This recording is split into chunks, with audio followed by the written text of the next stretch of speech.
So you being partial in the law, want to listen to nobody. That's like you tell your kids, don't go outside because, I want you playing with those kids. But then they want to go outside and still play with the kids because they want to do what they want to do. Although you tell them to time and time again not to do it. Just like the Lord. He say don't do such and such and such and such.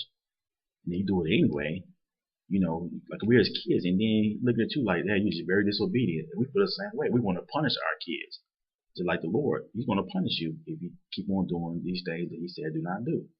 So we're going to skip down to verse 11. It says, Judah hath dealt treacherously, and abomination is committed in Israel and in Jerusalem.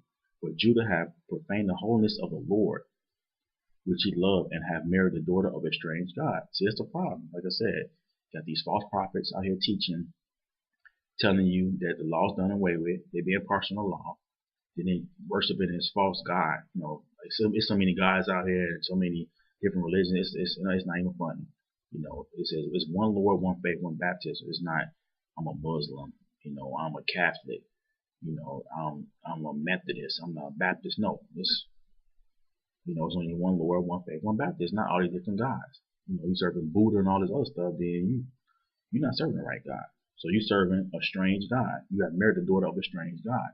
And all this goes back to, like I said, Catholics in Rome. Right now they're running it. They're the beasts right now that's running it out of the four. Like I said, there's another lesson on that, but they're running it right now. So they teach now. They got all these different religions that's all still fall underneath them. To get you bamboozled and get you twisted up. So you have to ask for guidance and get the understanding for yourself and read for yourself. Because like I said, this Bible, there's so much stuff in here, and of course you need somebody to teach it to you too, but you still count every man's a liar and the word of God the truth. So we're going to go to Jeremiah 17 now. And like I said, the Lord is, like I said, this is plain and simple. You just, do what you're supposed to do. The Lord won't kill you. That's all. Like I said, just like if you're a parent, you tell your kids to do certain things. If they go against what you're saying, you're going to punish them. It's just like if you break the law. They're going to punish you. You go stealing, you go robbing, you go kill, they're going to put you in jail. You're breaking the law and say to the Lord. He give you chances and stuff, but you have to get yourself together. You got to want to make that change. You got to clean your heart. You got to clean your mind. So we're going to touch on a few other things. We're going to go to Jeremiah 17, and we're going to read two verses 9 and 10. Verse 9. The heart is deceitful above all things, and desperately wicked. Who can know it? I, the Lord, search the heart. I try the reins, even to give every man according to his ways, and according to the fruit of his doing. So, like you say, the Lord knows your heart. Yes, He does. He knows your heart. So if you're going around trying to tell people, well, the Lord knows my heart, and I can do what I want to do, He's not going to kill me for eating no catfish. He's not going to kill me for, committing adultery. He said, I, the Lord, search the heart. I try the reins, even to give every man according to his ways, and according to the fruit of his doing. Okay? So, it says it right there. So, the Lord, search your heart. Like I said, He does it, and He, that's how He figure out what you're doing and what you're not doing, and if you're sincere or not, you serving Him or you say you're not serving, because He if you just gonna go ahead and be wicked, He know you're just gonna go ahead and be wicked, But if you're gonna live your life according to the way He wants you to do it, He knows that you're sincere about it or not. So you can't fool Him. You can fool man, but you can't fool the God of Israel. Okay, so we're gonna go to Proverbs 6 now.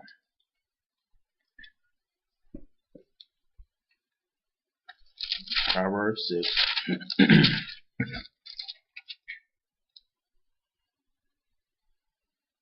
And we're going to pick it up. We're going to pick it up at verse 16. Proverbs 6. And we're going to pick it up at verse 16. Okay. Verse 16. These 6 things doth the Lord hate. Yea, 7 are abomination unto Him. A proud look, a lying tongue, a hand that shed innocent blood, a heart that devises wicked imaginations, feet that be swift in running to mischief, a false witness that speaketh lies, and he that soweth discord among brethren. Okay, so these are 6 things the Lord hates. 7 are abomination. Okay, I'm going to go back to it again. Verse 17, a proud look. So I had to stop saying I was proud. I'm proud of you. You know what I'm saying? Because the Lord don't like that. It's an abomination. A lying tongue. Of course, thou shalt not lie. Okay? A hand that shed innocent blood. If you're going around killing people, that's an abomination. A heart that despises wicked imagination. So if your heart is, like I said, we're naturally wicked. So if you know, you got all this wickedness in your heart, you want to do bad things and things that's against the Lord, you got a wicked imagination, then you're abomination to the Lord. Feet that be swift and run into mischief. So you see, like say you're in the grocery store and you see a fight about to kick off, you run into it just to see the fight. You run into mischief. That's abomination. Okay. A false witness that speaketh lies, and he that soweth discord among brothers. So you're a false witness and you speaking lies. It's like you going around spreading rumors about somebody and you know they're not true. You're abomination to the Lord. Okay. It's abominable. He that soweth discord among brothers. If you always stirring up stuff and always starting stuff, amongst your brethren, it's an abomination. Okay, so you need to stop that. Verse 20, my son, keep thy father's commandments, and forsake not the law of thy mother. Bind them continually upon thy heart, and tie them about thy neck. Okay, so it says, verse 22, when thou goest, it shall lead thee. When thou sleepest, it shall keep thee. And when thou awakest, it shall talk with thee. So you need to keep these laws, keep these judgments and statutes, keep them. And live by them each day. You walk in that straight, because this is a straight and narrow path. The world as a whole is going the broad way because people want to do what they want to do, but you want to walk that straight and narrow. And like I said, it's going to be a shame because so many people, knowing the truth or not knowing the truth, is not going to get into the kingdom. And it's bad when you know it and you still do the opposite. You might just go and walk the broad path. But it says, verse 21, bind them continually upon thy heart and tie them by thy neck. When thou goest, it shall lead thee. When thou sleepest, when you sleep, you still supposed to meditate on that. It shall keep thee, and when thou awakest, it shall talk with thee. So when you awake, it should be the same thing. You're supposed to keep these rules and you're supposed to apply them. Okay. Verse 23. Why? For the commandment is a lamp, and the law is light, and the reproof of instructions are the way of life. So if you can be keeping the commandments, you're not being partial in them, and you're reproving yourself with it, they are the way of life. Okay? So despite what your pastor tell you and what people tell you, when it comes to the Lord, he says, do not do these certain things. You keep my law, you keep his law. Okay? So so you shouldn't do anything that's abominable to him. Like I said, a proud look, a lying tongue, etc. Because he searched the heart. He knows that the heart is wicked. Like I said, he created everything. So God knows what it is. Like I said, you can get away with it with man, but when it comes to God, you cannot get away with it. Okay?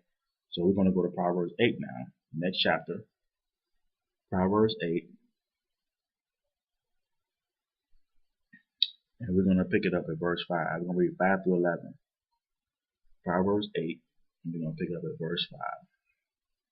Verse 5. O you simple, understand wisdom, and ye fools, be ye of an understanding heart. Hear, for I will speak of excellent things, and the opening of my lips shall be right things. So we open up your mouth. You should be teaching positive. You should be saying positive things. You shouldn't be saying anything negative. Okay? We're going to find out. Verse 7. For my mouth shall speak truth, and wickedness is an abomination to my lips.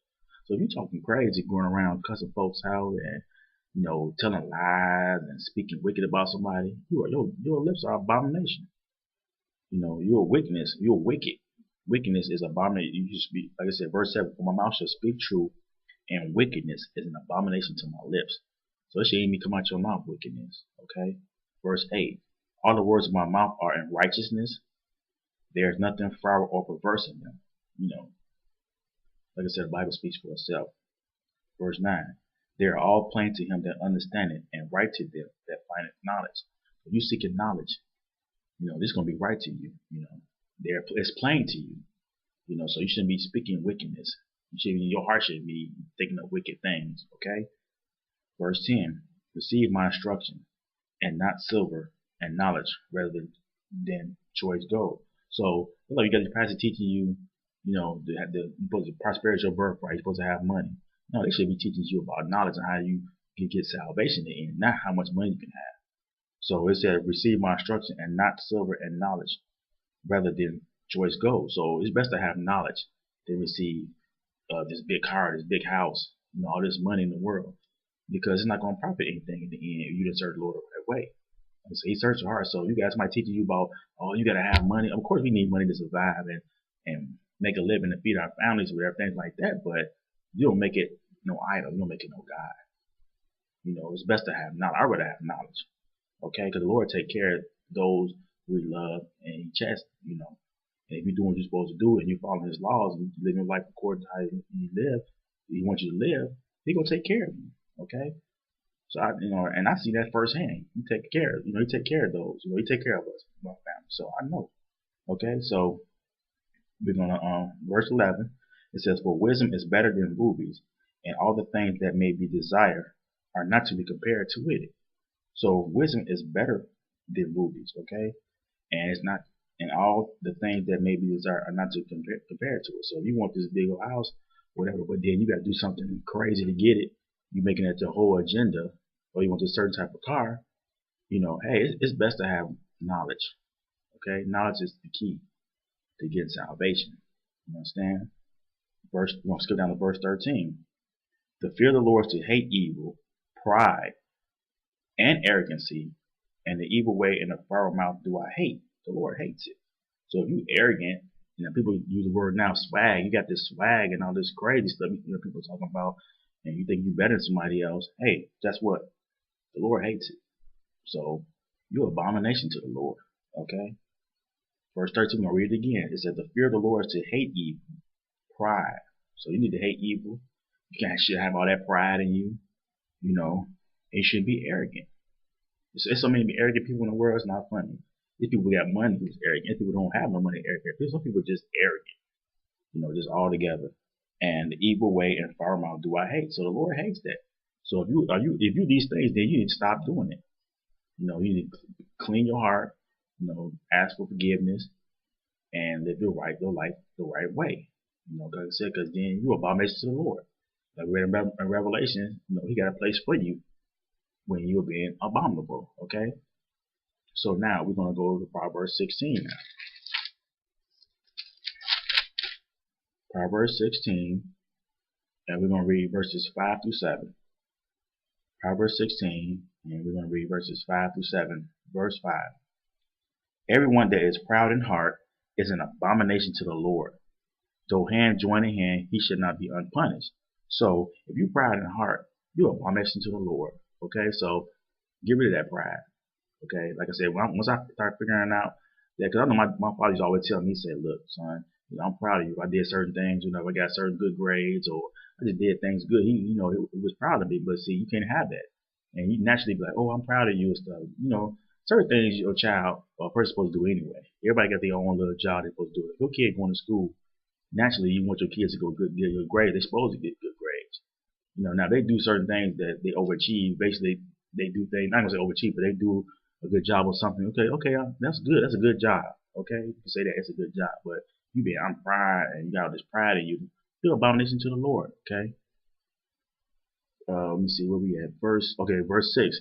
"By mercy and truth, iniquity is purged, and by the fear of the Lord, man depart from evil." So first of all, you gotta have that fear of the Lord.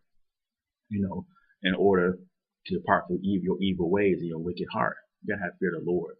Think about that lake of fire. That should be enough fear right there. Okay. Verse 7. "When a man ways please the Lord, he maketh even his enemies to be at peace with him." So when you pleasing the Lord, people be like, "Oh, y'all just, y'all radical. Y'all be reading that Bible. That's all y'all do. I mean, y'all can't have no fun." Hey, I rather please the Lord. I don't care what nobody say, no man say. I don't, because I'm not here to please nobody. My whole thing is to serve the Lord, fear the Lord, keep His commandments, and live my life accordingly. Like I say, in this wicked world, if you contrary to what everybody doing, then people gonna look at you like you crazy, because they're like, "What's wrong with you?" They think something wrong with you, but hey, it's not. They can't. Like I said, they can kill you one time, and there's only one judge, and that's the judge. The man upstairs, like I said, he ain't gonna be playing with. And like I said, you gotta do what you're supposed to do, despite what people tell you. That you can just have it your way and do what you want to do. No, the Lord's not playing. He's not having that.